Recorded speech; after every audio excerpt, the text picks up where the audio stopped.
I know most of you took time off work and some travelled from interstate, so we really appreciate you being here to celebrate with us. A wedding can happen anywhere and at any time, but it can only be a true celebration when all the people you love are there to share it with you. Woo! That made me get teary. Firstly, I'd like to thank our beautiful families, friends, and amazing bridal party who have listened to us talk about wedding planning for the past 2.5 years. It was, of course, mostly Michael's doing. Words can't express how much we appreciate your support. Notable mention to my West Village project family who have diffused many wedding-related meltdowns in the kitchen and created the best workplace of my life. Mum, Dad, Claire, I know it's been rough rearing an only child who once had a penchant for smashing casserole dishes, pulling out new carpet, back-chatting, and being overly dramatic in general. I'm proud that I've moved on from most of those things. The three of you have taught me so many valuable life lessons over the years, and I appreciate and love you deeply. Janine and Merv, thank you for raising the man of my dreams and welcoming me into your giant and lovely family from day one. Not sure how I ended up marrying someone who thinks Nutella is for toast, not spoon, but thankful that my new sister-in-law, Teresa, shares my dreams. My biggest thank you tonight goes to my handsome husband, who, despite all of my bridezilla moments while planning this wedding, not once, but 3 times, still decided to marry me.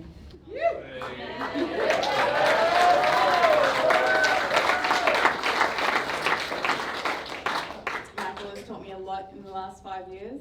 How to fold towels the correct way, how to repair car dents so I look like a good driver, and how to make a decent omelette. But mostly how to be a better person, and for that I am forever thankful. One of my favourite memories, and I think it's a great example of our one-in, all-in team dynamic, was the inflatable pool incident of 2017. Thought it was a great idea to get this giant inflatable pool and put it on the concrete al fresco of the place we were renting at the time. After a few days, it kind of went a bit gross and slimy, started to grow things. I thought it added ambience. Michael, being Michael, decided that he couldn't deal with it and needed to empty it then and there at 7 a.m. in his PJs. Kind of happened in slow motion. Gently stepped into the pool to pull the plug, slipped and absolutely stacked it. Kind of like in the movies when someone steps on a banana peel and just like lands flat on their back. Not learning from what I just unfolded, but being concerned he'd hurt himself, I put down my coffee and jumped in after him. I too slipped and fell flat on my back. So we're both just sitting there in wet sludge in our pajamas, literally butt hurt and in shock, and we just laughed so hard we cried. There has never been a dull day in our relationship. There's always laughter, no matter how bad things are. Michael, you are the love of my life, my best friend, and my favourite person on the planet. I adore you, and I can't wait to spend the next approx 22,000 days together. You deserve the world and more. Thank you.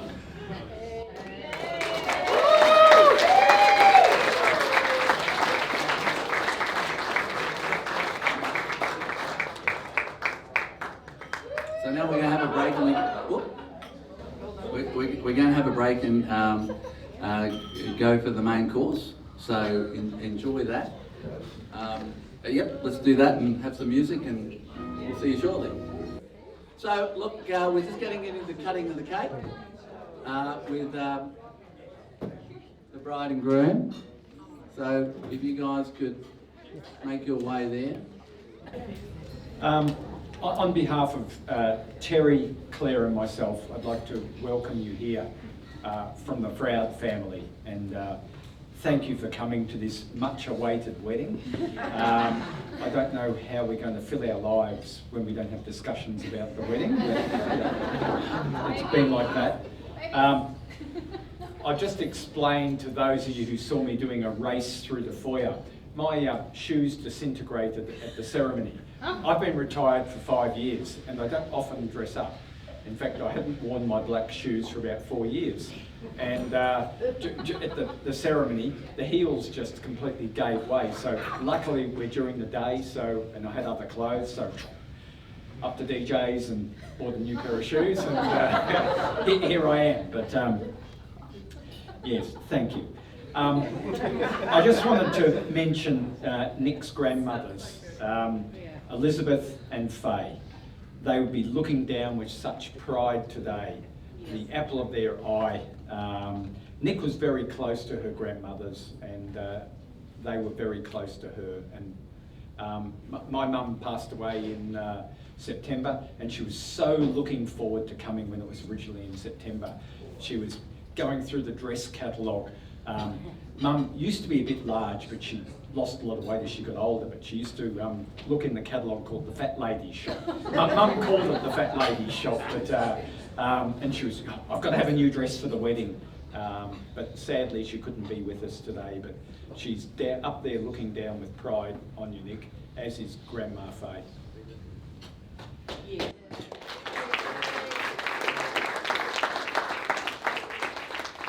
Nicole was a very much wanted baby. Terry and I waited a long time to have her. We went through IVF and then we were on an adoption list.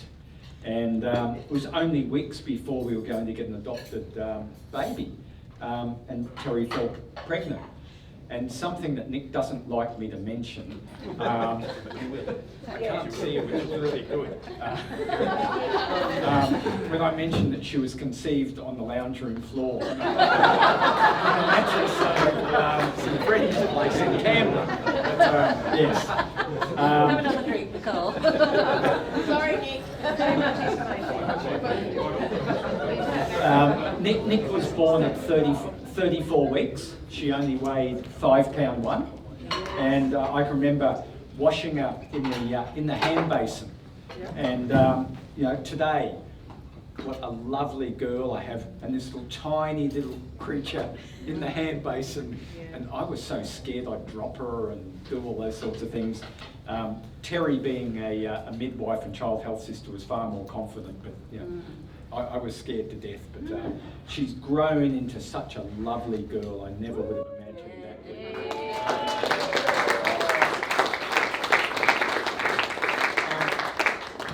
Raising Nicole was a delight for both Terry and I, or mostly anyway.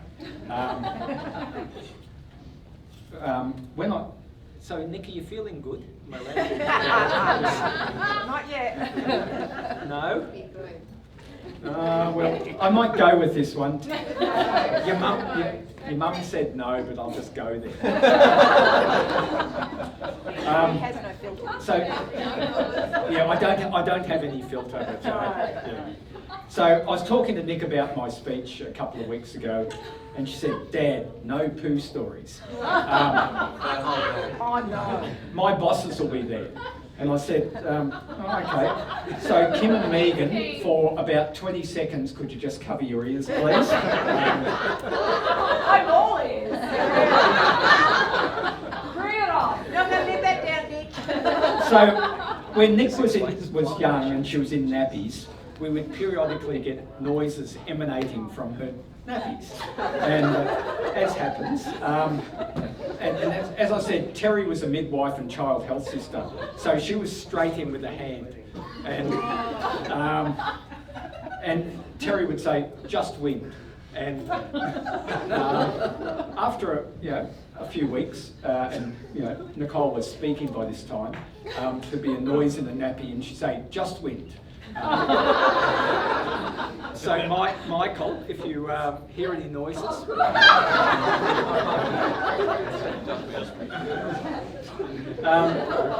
When she was younger, Nick had a thing about clothing labels. And I'm not talking about upmarket clothing labels. She used to hate having a label up around her neck and used to drive poor Terry nuts with having to get everything cut out. She used to carry on like a pork chop, but yep, we cut them out. Another time we took Nick for a holiday on the south coast of New South Wales. And as you do when you're down there, you go out for fish and chips. And so we went to the fish and chip shop and we ordered flake. And so while we're waiting for the fish to be cooked, Nick said, "I haven't heard about a flake fish." I said, "No, it's shark." And she was all upset about this. "We're not eating shark." And I said, "Yeah, it's shark." And so she went into the shop and fronted the poor guy who was cooking the fish and chips. And, am I eating shark? But I'm not sure what we did then. I think Nick might have only eaten the chips. And my last thing about Nick when she was growing up, when she was about 9, and I can well remember it, being downtown in Port Macquarie and walking along with Nick. And in those days she used to hold my hand, which was pretty good. I can see in a few more years when we're crossing the road, Nick will be holding my hand to look after me, because I'm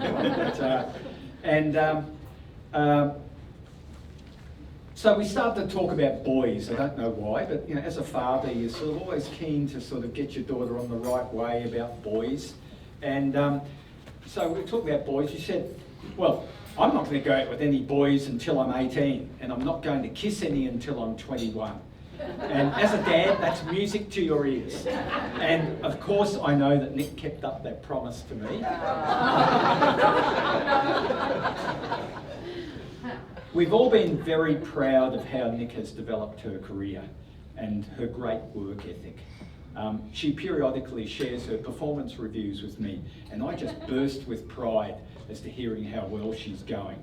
I am really proud of my daughter. Not that you'd notice.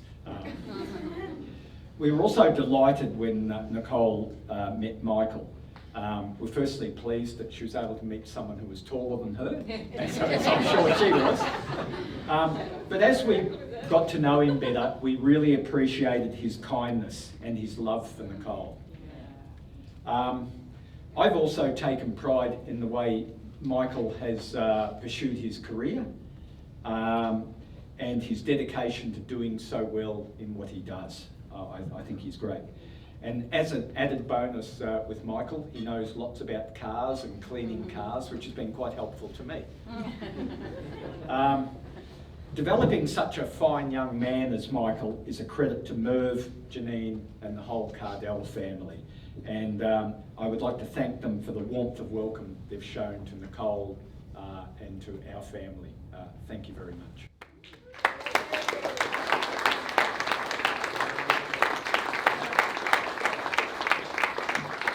You know, there's one thing missing from that speech. The tradition. Are you ready?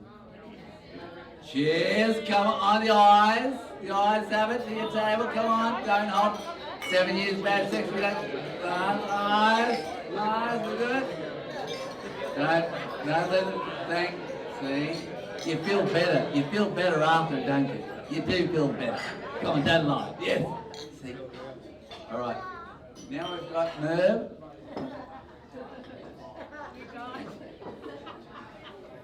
Michael's father. Come on, Merv.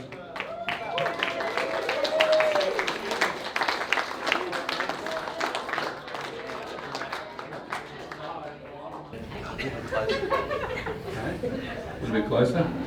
Okay. All right, on behalf of Janine and I'd like to thank Terry, Andrew, for and welcome them into our family, and Nicole. I'd also like to thank the relatives and friends of both families, and thank you all for being here for this special occasion. Michael and Nicole have obviously worked very hard on this occasion to make it as beautiful as it is.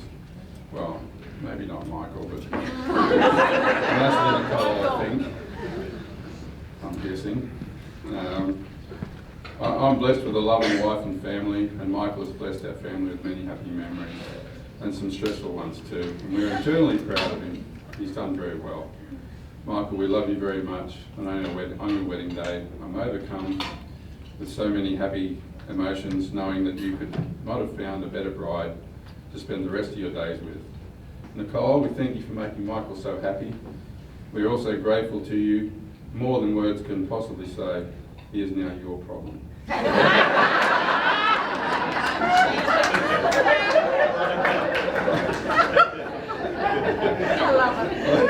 I may be a little bit biased, but I'm sure I'm not alone when I say that Michael's a person who's kind and generous. He has a heart of gold, and he'll always be there to support and encourage and love you unconditionally.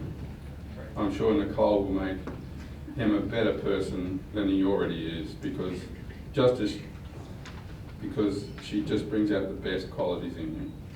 It is comforting to know that Michael has a lovely wife in Nicole to care for him and spend the rest of his life with him, with her. Oops. Hang on. I gotta get back to it, sorry.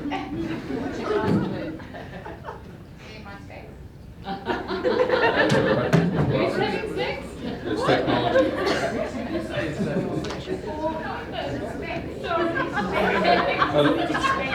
I'd like to leave Michael with some words of advice as they enter into this next stage of their lives together. A man who gives in when he knows he's wrong is a wise man, whilst a man who gives in when he's right is married.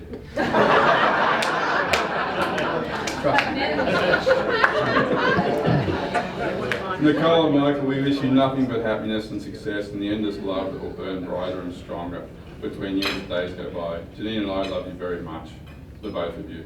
Take care of each other always. Thank you very much.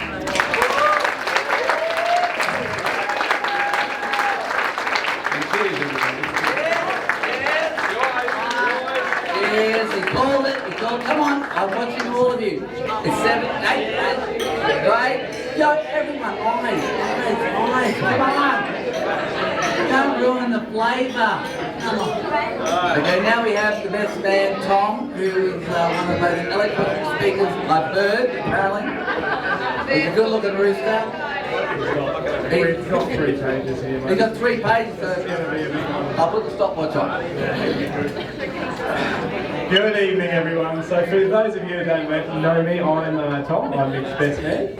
I'm sure you're wondering how I ended up here at the lectern tonight, especially with all these good-looking gentlemen up on the stage here. Well, that's because I'm told Mick actually had quite a bit of a hard time choosing his best man. Naturally, his first choice was his funniest friend, but unfortunately, he said no.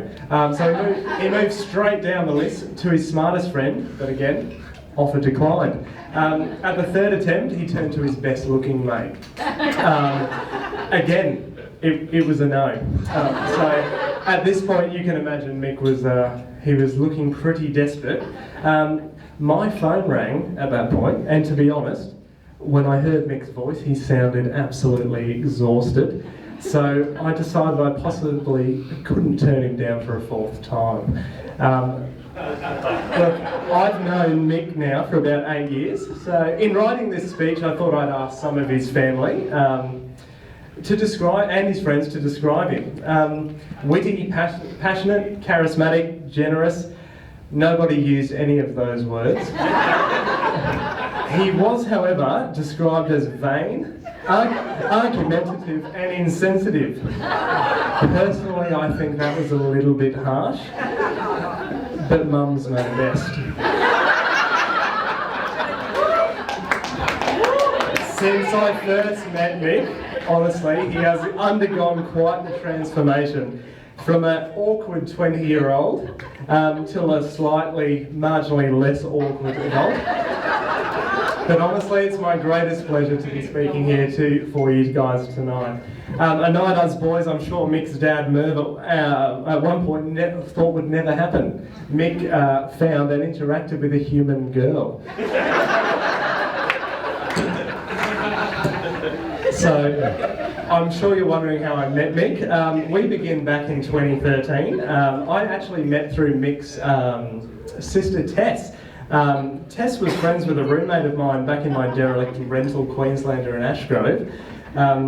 So I pull up home one evening and there's a bright yellow S15 Sylvia in front of the house.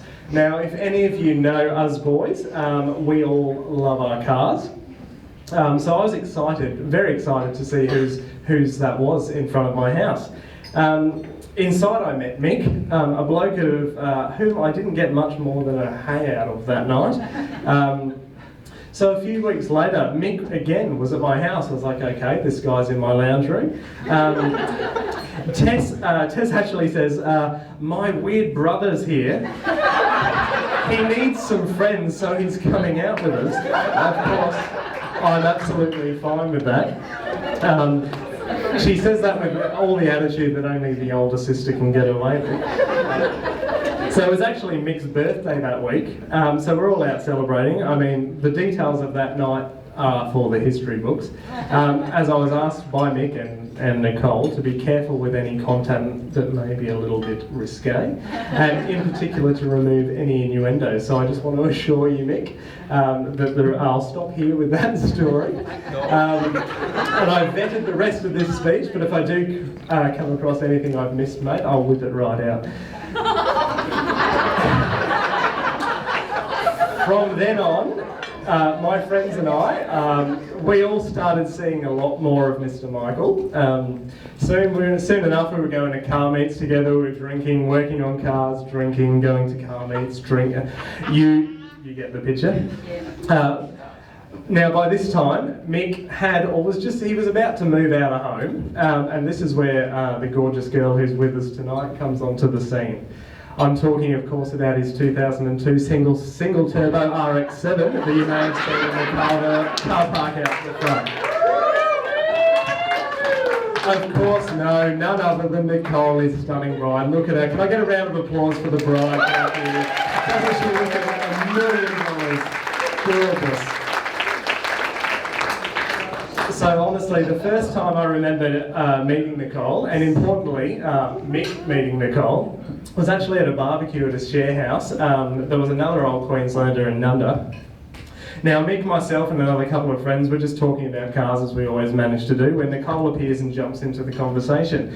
I have a weird light on my dashboard in my car, she says, and we all stop. It's a funny blue symbol. Is that bad? What do I do? She goes on to describe the symbol on her dashboard as Mick pipes up out of nowhere like he usually does. That's your low washer fluid line. It's not bad at all. Nicole, wow, how did you know that? Are you guys mechanics?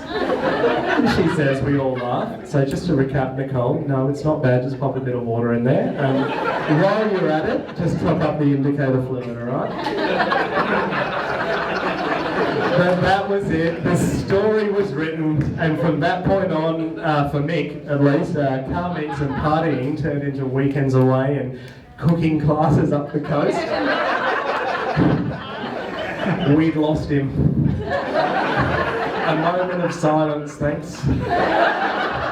A brother gone. No, we do consider ourselves lucky. She does let him out once in a while. I hope you've all had a lovely evening so far, and I hope you continue to have a fantastic time as the evening goes by, but I'd also like to apologise if I in any way have ruined that in the last couple of minutes. Speaking of a few minutes, it's often said that the best man's speech is the worst few minutes of the groom's life. I'm also told that the worst few minutes of Nicole's life come later on in the evening when all the guests have gone home.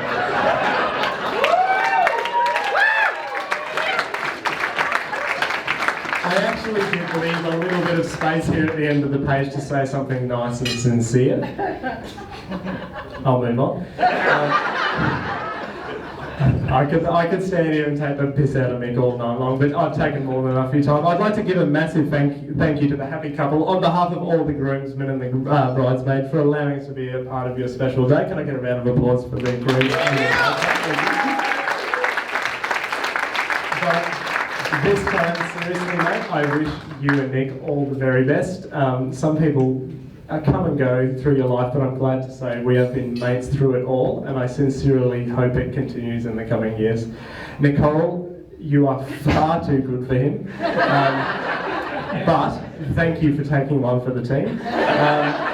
If I end up half as happy as you two, I will consider myself a very lucky man. Finally, I would like to ask that you raise your glasses and join me in a toast to the newlyweds, to Michael and to Nicole Cardell. Cheers.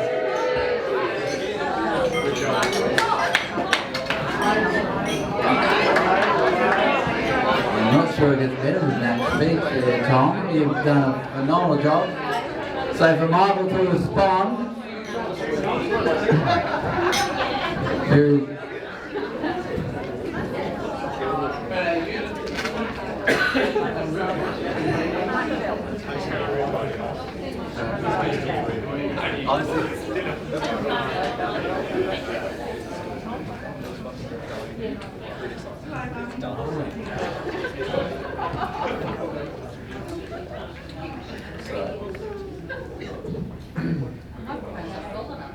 Yeah, I know. You need to get your knees. This is actually the only time in my life I'm going to be able to speak without being interrupted by me. So sorry, folks. I've got a lot to say. I wasn't really quite sure where to begin with this speech, so I looked on the internet, found some really good stuff. Then I remembered I was supposed to be writing a speech. Firstly, I'd like to thank everyone for coming today. It means a lot to have all our family and friends here with us on this special day. I know it seemed like it was never going to happen, given you've all received a stack of different emails. I'd like to say thank you for my Uncle Michael for emceeing this casual shindig.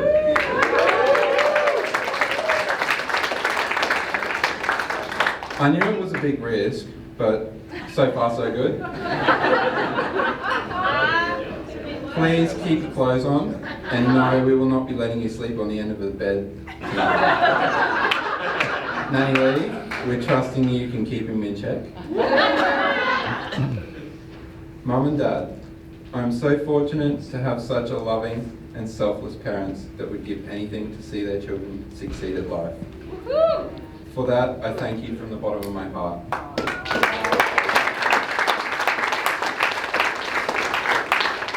I appreciate everything that you've done for me to make me the man I am today.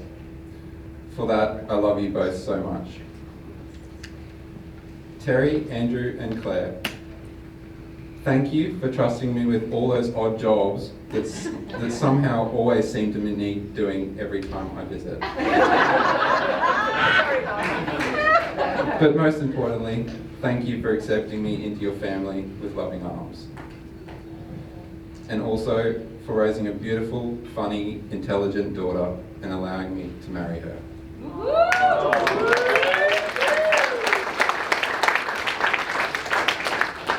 Now, to the bridal party. To the groomsmen, your friendship and support cannot go unnoticed. The particular effort you have made not to outdo the groom on his special day is highly appreciated. The same goes for the bridesmaids, who are all looking amazing tonight. Granted, there is nobody that could outdo Nicole's beauty. Not today, but any day.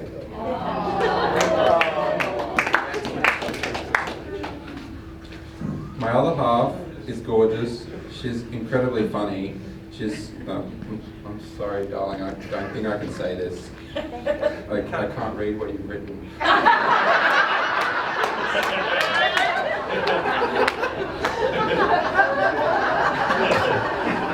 Now, events like this don't just happen today. We've been planning this event for well over 2.5 years. Well, I say we, as Nick actually has done all the work. As one of the best things about being a man is weddings just seem to organise themselves.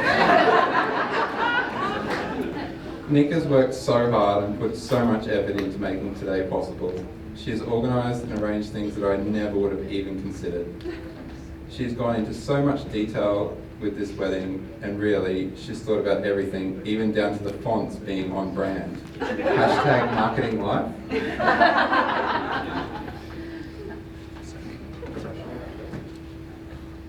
Without her, none of you would be here today, and this would never have been possible.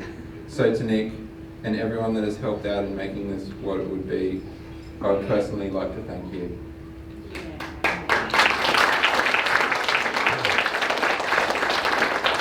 Now, a little bit about my beautiful wife. Never would I thought of ever that she'd end up on my doorstep, quite literally. Nicole, I love you in so many ways, for so many reasons, but most importantly, because you're my very best friend and my soulmate. I am so proud to call you my wife. You're caring, thoughtful, you always put others first. You challenge me, support me, and love me for who I am, whilst always bringing out the best in me. I couldn't have found a more perfect person to take on the rest of my life with and grow old.